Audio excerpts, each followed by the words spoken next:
human lifespan decreased from 900 some to 150 years. As more and more animal foods were consumed in place of a plant-based diet, the human lifespan continued to decrease.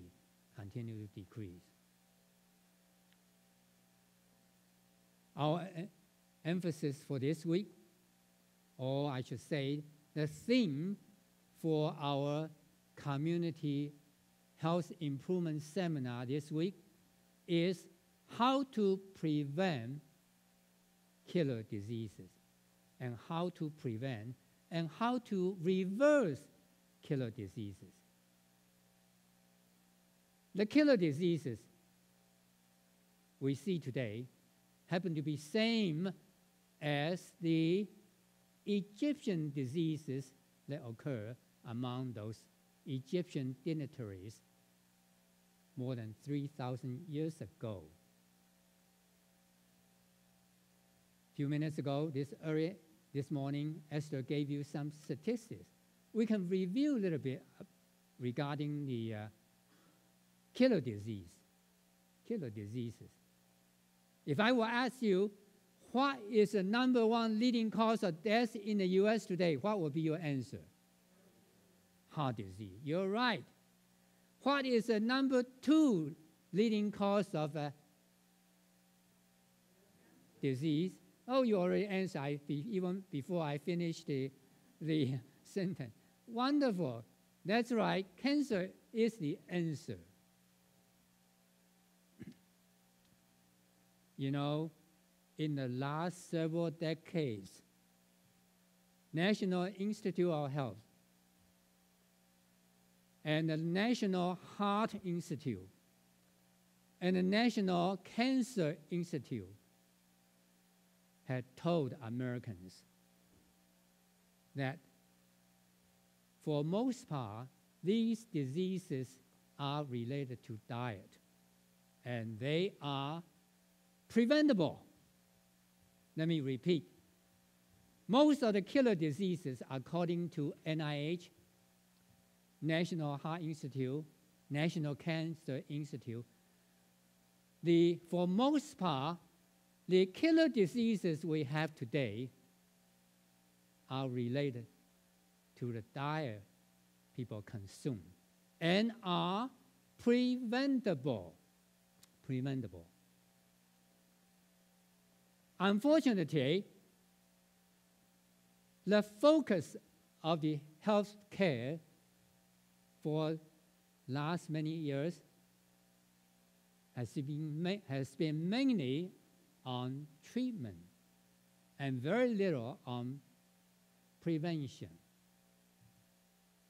Medical profession, it's easier to treat than to prevent. The doctors in our midst probably will agree with me. It's really very difficult to talk to people about prevention. If you just talk about prevention, most likely patient will get mad on you. Why do I pay you just to listen to you lecture to me? Order something for me. Order something I can take. Or send me to some other doctor who can help me easier. So our emphasis has been on treatment, not so much on prevention. Now I want to ask, how effective or how good are the treatments for these diseases? We already mentioned earlier, each year in America, about 1 million people died of heart attack. That is 30 seconds, one death.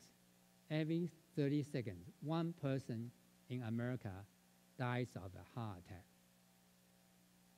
500,000 people in the US died of cancer of some kind. That is one death every minute. The treatments for these diseases are obviously not good enough. Not good enough. Would you like to know why they're not good enough? Would you like to know why they're not effective enough? I want to show you 2 slides.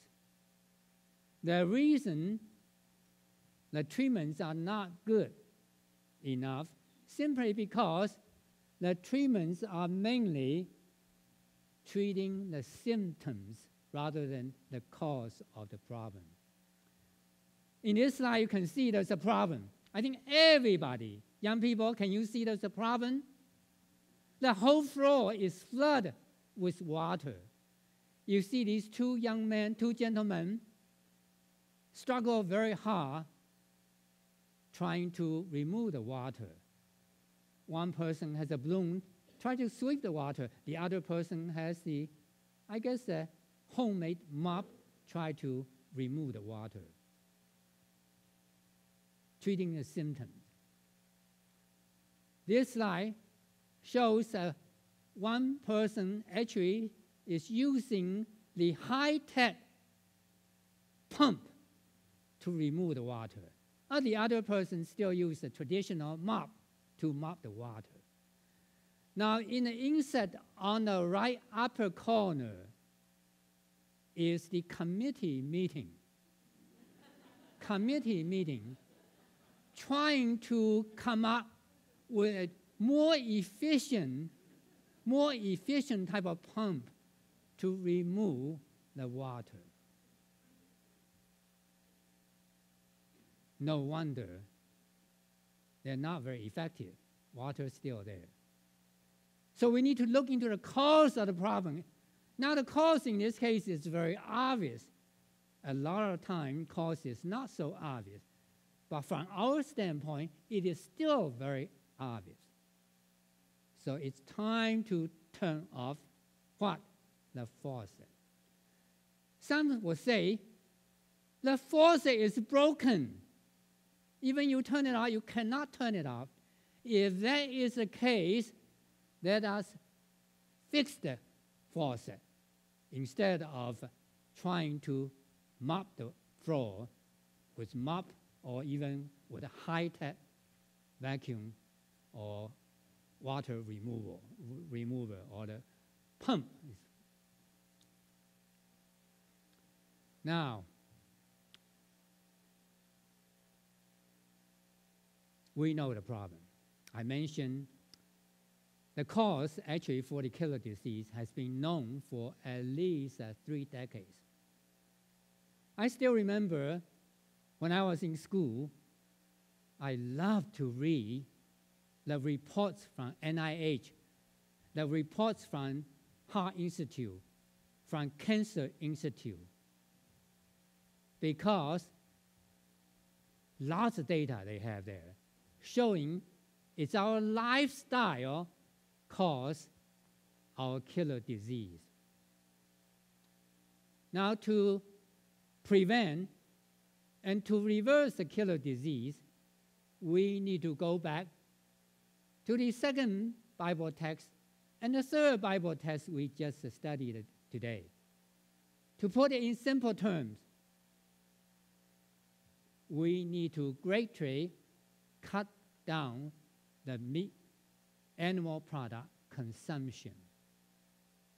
The other day, I just looked into a report saying that in the last 5 years, animal product consumption has actually decreased. That's good news. However, if we look at the history, in the last 70 years, the consumption of animal products has increased tenfold just in 70 years. And it turns out that the incidence of killer diseases has increased 30-fold. 30-fold. Some of the older folks actually were very healthy 60, 70 years ago. Today, older folks are not, most of them are not so healthy. And this is the reason. So to reverse and to prevent the killer diseases, as I mentioned, we need to re-examine the first Bible test, the second Bible test, and the third Bible test, particularly the second text and the third text we just studied today. To put it in simple terms, I already mentioned, we need to greatly reduce the consumption of animal products, and we need to increase the consumption of plant-based food. This is a recommendation from NIH. This is a recommendation from American Heart Association, from American Cancer Society. And there's thousands of research studies actually support this idea. Thousands of research studies support this idea. Since most of us, most people, do not have opportunity to read